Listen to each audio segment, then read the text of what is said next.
கோவை இடிகரை அரசு உயர்நிலைப் பள்ளியில் 24ஆம் ஆண்டு விளையாட்டுப் போட்டிகள் நடைபெற்றது. ஒலிம்பிக் தீபம் ஏற்றப்பட்டு தொடங்கப்பட்ட இந்நிகழ்ச்சியில் பாரம்பரிய கலைகள், நடனங்கள் மற்றும் விளையாட்டுப் போட்டிகள் நடைபெற்றன. இதில் வெற்றி பெற்ற மாணவ மாணவிகளுக்கு பரிசுகள் வழங்கப்பட்டன.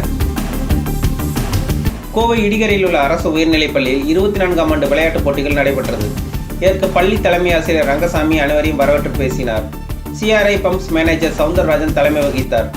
CRI பம்ப்ஸ் CSR தலைமை நிர்வாகி ராஜா, பெற்றோர் ஆசிரியர் கழக தலைவர் சவுந்தரராஜன் ஆகியோர் சிறப்பாளர்களாக கலந்து கொண்டனர். தொடர்ந்து தேசிய கொடி ஏற்றப்பட்டு விழா தொடங்கியது. இதில் 6ஆம் வகுப்பு முதல் 10ஆம் வகுப்பு வரை உள்ள மாணவ மாணவிகள் மஞ்சள், சிவப்பு, நீலம், பச்சை என குழுக்களாக பிரிக்கப்பட்டு அவர்களது கொடியுடன் ஒரே வரிசையாக நடந்து வந்தனர். அதன் பின்னர் சிறப்பு விருந்தினர்கள் ஒலிம்பிக் தீபம் ஏற்றி வைக்க தீபத்தை மாணவ மாணவிகள் பள்ளி மைதானத்தை சுற்றி ஓடி வந்து ஒலிம்பிக் தீபத்தை ஏற்றி வைத்தனர். பின்னர் விளையாட்டு குறித்தான உறுதிமொழி எடுத்துக் கொண்டனர். தொடர்ந்து புறாக்களை பறக்கவிட்டு விளையாட்டுப் போட்டிகள் தொடங்கின. 100 மீட்டர், 200 மீட்டர் ஓட்டப்பந்தயங்கள், குண்டு எறிதல், நீளம் தாண்டுதல் உள்ளிட்ட தடகள போட்டிகள் மற்றும் இதர விளையாட்டுப் போட்டிகள் நடைபெற்றன. மேலும் பாரம்பரிய கலைகளான கம்பு சுற்றுதல், யோகாசனங்கள், மாணவர்களின் நடனங்கள் நடைபெற்றன. இறுதியில் விளையாட்டுப் போட்டிகளில் வெற்றி பெற்ற மாணவ மாணவிகளுக்கு பரிசுகள், சான்றிதழ்கள் வழங்கப்பட்டன.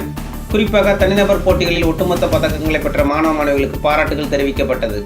இந்த விழாவை ஆங்கில ஆசிரியர் தினேஷ்குமார் தொகுத்து வழங்கினார். இறுதியில் விளையாட்டுத்துறை ஆசிரியர் நாகராஜ் நன்றி கூறினார்.